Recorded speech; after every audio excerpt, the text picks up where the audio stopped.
Hello,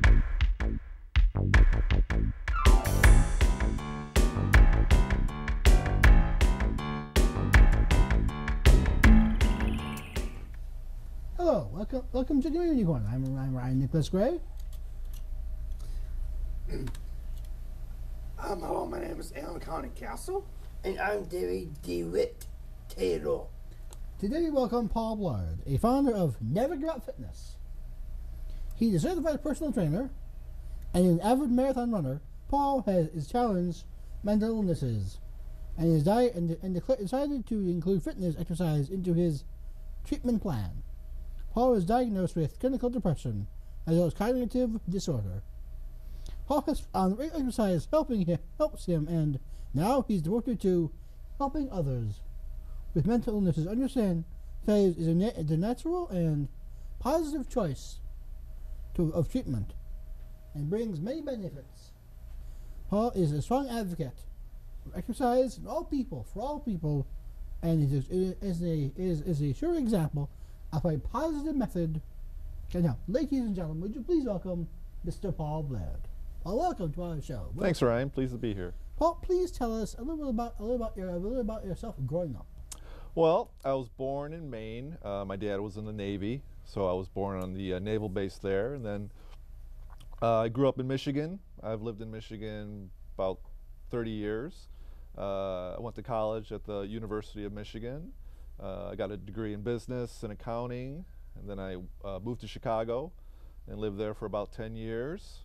Worked in the computer industry, got my MBA at the University of Wisconsin-Whitewater. And then about 15 years ago, I got diagnosed with clinical depression and OCD, and I battled that off and on for probably I'd say the first 10 years. I finally got it under control about 4 or 5 years ago, and I wanted to give back. Start a new career, and I was trying to think, well, how could I give back and deal with my mental illness? And I thought, well, I always exercised and it helped me, and so I went to school to become a personal trainer, and last year I graduated and started my own company, Never Give Up Fitness, and I'm also a marathon runner, and I'm here today. What schooling and career path did you take? Well, I'm a certified personal trainer and certified nutritionist. I went to a school called MPTI, which is a trade school for personal trainers. It's out in Rochester. It's a year program, and it's like you learn the science of the body, the bones of the body, the muscles of the body, what kind of exercises to do, how to develop proper nutrition. And so I graduated from there last April. I also took some certifications to teach exercise to groups of people. I did that through the American Federation of Aerobics. I also got certified in something called TRX, which is a suspension training. It's it's like a dumbbell, but it uses your body for weight. So I got certified in the group class, and it actually helped people individualized. And those are all my certifications as of today. Did you always like to be active? Oh yeah, I love to be active. I always tell people I was born before there were any computers or smartphones or the internet, so it's kind of funny. Every time I'd come home from school, my mom would say, "You're going to go outside," and we would play for 2 hours, come back for dinner, go back outside and exercise. We would bike, we'd play soccer, basketball, golf, tennis, so I've been pretty active for most of my life. Paul, when you were engaged in sports, were you engaged in sports growing up? Yes, I played soccer, I played tennis, I played golf, which I know, Ryan, you're a golfer, so I played golf. I was also into bicycling, hiking, so I was pretty much active in all kinds of sports and stuff like that. So. Did you increase exercise types as you got older? Oh yeah, as you get older, I found that you have to do there's some things you can't do as good as when you're younger. So I do a lot more stretching. I warm up a lot before I do any kind of exercise. I know that I have to warm up before I actually go running. I know I have to cool down. I know I have to eat properly. I know I have to always drink plenty of water or Gatorade. So As I've gotten older, I think I've gotten a little more wiser, as they say. So, yeah, I learned a lot and changed my exercise routine. What issues in life made you realize you have mental challenges? Well, I can go back since I was a kid, probably in kindergarten. I kind of felt that I would keep a lot of my feelings inside, and I felt I wouldn't express myself a lot. But I really finally realized it when I was in Chicago. One time I was driving a car, and I went over a bump in the road, and my brain said, well, you might have run over somebody, even though I didn't run over anybody. But I had to, so what happened is I had to get out of the car, and I would start searching in Chicago, looking for people that I thought I ran over. And so that kind of gave me a hint that there was something wrong. And so I stopped driving. I would only walk to stores just to get basic necessities, and then I couldn't even walk, so I basically couldn't even leave my apartment. And so that was kind of the signal that I needed some help and that there was something wrong. And so I called my family, and then I flew to Michigan and got evaluated and found out I had depression and OCD. So When did you receive your diagnosis? about 1998, right before 2000, I came into to Michigan, to where I lived, and a friend of the family was a therapist, and I had an appointment with her, and she said, you should get a psychiatric evaluation, and so I got one, and so that was about 15 years ago. After the diagnosis, who did you work with? Well, I worked with a therapist, and she was really the first person I worked with. For my OCD, she helped me retrain myself on how to drive a car and how to walk, and so I wouldn't think I was hurting anybody when I have to go searching or recheck things. And I was also on medicine, so I've had a psychiatrist, so I was on medicine. And those were the two main things that are people that helped me with my diagnosis. Eventually I went to a support group, and that kind of added and helped with my diagnosis. And then exercise would be the main thing that I used, and I continue to use today. Does your treatment plan include medicine? Yeah, it did. When I first was diagnosed, I was on medicine. Yeah, that's almost like the standard procedure. I've been on all sorts of antidepressants and stuff for my OCD up until about 3 years ago, and then I felt good enough that my psychiatrist felt I didn't need any of those medicines. Now only medicine I take is for sleeping at night, which I found out was kind of common with people with depression. So, and now my main medicine is exercise and running and eating better and all that. So that's where I'm at. Well, does your treatment include medications? Mm-hmm. Yeah. Well, it did in the beginning. Yeah, it included medications. I think I was at probably 3 or 4 at one time. But now I'm only really on one, and that's just for sleeping. My main medicine actually is exercise. I run daily. I cook my own food. Nutrition's a big thing that I found has helped me with my mental illness. So those, right now it's exercise and nutrition, and that's my main medicine.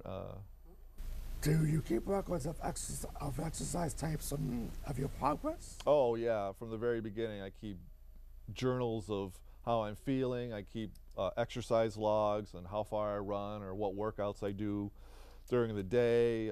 They're very detailed. They'll have like the number of miles I've run, what time I've run. I also keep detailed nutrition logs. I keep in the nutrition log I put down how much I eat, what do I eat, when did I eat. I also write down how do I feel, either after my workout session or how I feel during the day, because I have found that a lot of people they eat based on how they feel. If they're angry, they'll eat like a bag of chips and all that stuff. So for me, keeping a journal for exercise and nutrition, I also keep a journal of it's just called like a life journal of how I feel at any moment during the day. And I found that keeping all that stuff helps me keep track of my progress, and helps me release any of the thoughts that go on in my head. So yeah, I keep a lot of detailed logs. Do or does doctors recommend exercise to their patients with your challenges? It's a great question. I would say yes and no. I think people know that exercise helps a lot in terms of mental health and mental illness. But I think the hard part is getting the patients or the clients to actually use exercise. There's actually, I read an article about a doctor in Canada who actually writes down exercise on a prescription pad like you would do for a regular medicine, and he gives it to the patients, and they have found that that actually gets people to actually exercise. And I think as the more I talk about it and the more we talk about how exercise is a very viable treatment for people battling mental illness, I think you're going to see more and more and more doctors and therapists recommend it, because it's really a simple thing, and it doesn't really cost anything. You can go out for a walk, you can go out for a run, you can go bowling, you can go golfing. I mean, it doesn't cost a lot, whereas some of the prescriptions that either I've taken or people take can cost a couple $100s a month. And so hopefully, as we talk about it more, doctors and therapists will try to prescribe it some more. When did you develop your business plan? I've been thinking. Well, I started, I would say, in 2010, so probably a couple years ago. I developed it, and I'm always constantly revising it and updating it. So about 2 years ago. Did or do doctors recommend exercise to their patients? I would say for the most part they do. The hard part is getting clients to actually do the exercise. I read an article about a doctor in Canada that was actually writing down exercise on a prescription pad, and he would give it to the patients. And they found that actually motivates them to do the exercise. I think the more we talk about how exercise is a viable treatment option for mental illness, I think you're going to see more and more and more therapists and doctors and communities and organizations recommend it as a viable option. Paul, did you have to take classes to refresh and keep your credentials? Yes, for all my certifications, we have to be retested every couple of years. I also have my CPR certification and first aid certification, and you have to renew that every couple of years. So yes, I have to continue to update and retake tests to maintain my certifications. Thank you. Can individual exercise at health clubs and get good results in assisting the management of the mental illness? Oh yeah, I think anytime we can get people to move, do any kind of exercise, whether it's in a health club, like I think around here is like LA Fitness, or they do any kind of activity, golfing, bowling, swimming, any kind of movement, any kind of exercise has definitely shown benefits for mental illness. I know myself, having run marathons, I know that exercise as part of my daily regimen has helped my mental illness 100%. What training did you do to achieve your credentials? I attended a trade school called NPTI, which stands for National Personal Training Institute. I took it out in Rochester. It was a one-year program, and that's where I became certified in personal training, learning different exercises, how to develop workouts, how to work with clients. We also learned the anatomy of the body, muscles, bones, how the body functions. We learned proper nutrition, the basic food groups. We learned how to keep actual food logs, nutrition logs. We actually got certified for CPR and first aid. And so that's where I got my main schooling for personal training and nutrition. Like I said, that was a year program. And then I did some additional certifications so that I could teach people in groups how to do group classes. And I also got some certification in something called TRX, which is kind of it's body weight training. And I constantly have to retake tests and to maintain all those certifications. How does nutrition play into your treatment plan? Oh, nutrition's huge. I mean, you can do all the exercise you want, but if you're not eating properly, you're not going to get the most benefits from the exercise. So, I teach people how to, grocery shopping is important. When they go grocery shopping, they need to bring a list.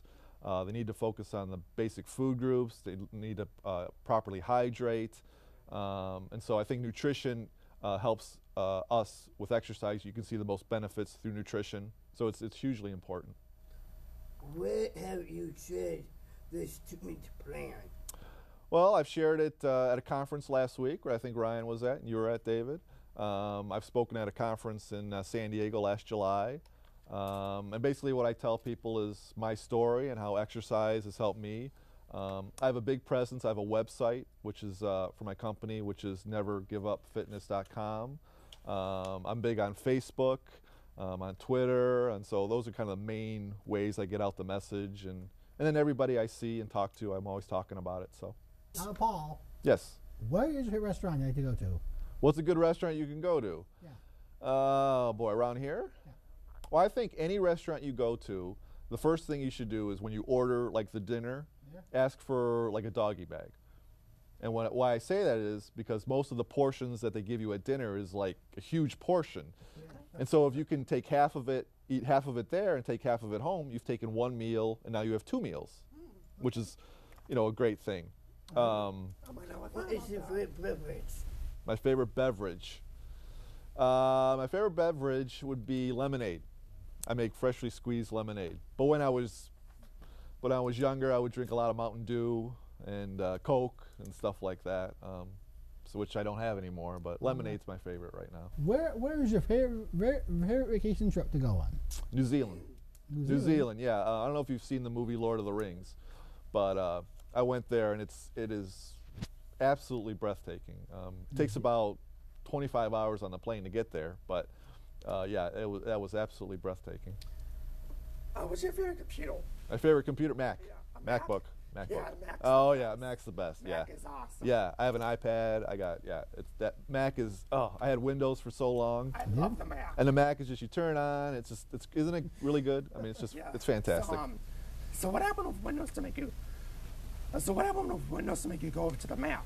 Well, on Windows you have like 100 million icons on your page, and Windows I had to get virus software, and Oh yeah. now with the Mac I said it's just so easy to use. You just turn it on, you do stuff, you don't have to worry about all that stuff. So everything I have is Apple now. So.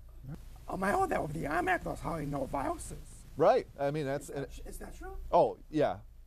Compared to Windows, I mean, the Mac is it's so easy to use. You don't have like a million pieces of information you don't need, and it's just easy to use. It works. It doesn't break. So, hopefully, I'm gonna get an iPhone. But Oh my gosh, now I know what I'm gonna do with the money I'm gonna be saving. yeah, I know. Yeah, I have an iPad too, and so I'm Yeah. thinking about getting an iPad I'm 3. getting an iPad lap. I'm getting an iMac. I'm gonna get an iMac laptop. Sure. With the money that I save from canceling my Sprint. Uh-huh. What's your favorite camera? I have a camera. It's called a Leica. It's a German camera. It's digital, and I actually just bought it yesterday, so I'm going to be testing it out. I love taking pictures. Please wrap our show, please. Cool. So, Mr. Gray, it has been powerful to hear your success story. All the steps you took to make sure your life productive and successful in spite of the mental challenges you face. You bring such a ray of hope to others by telling your real story and letting others know that they can face various demons and not fall apart, but learn to take control and use exercise as a positive step in one's care plan. Thanks for so much for sharing your story and giving encouragement to one and all. Thank you, Paul, for coming down. Thank you, David. Thank you, Aaron. Thank you, Ryan.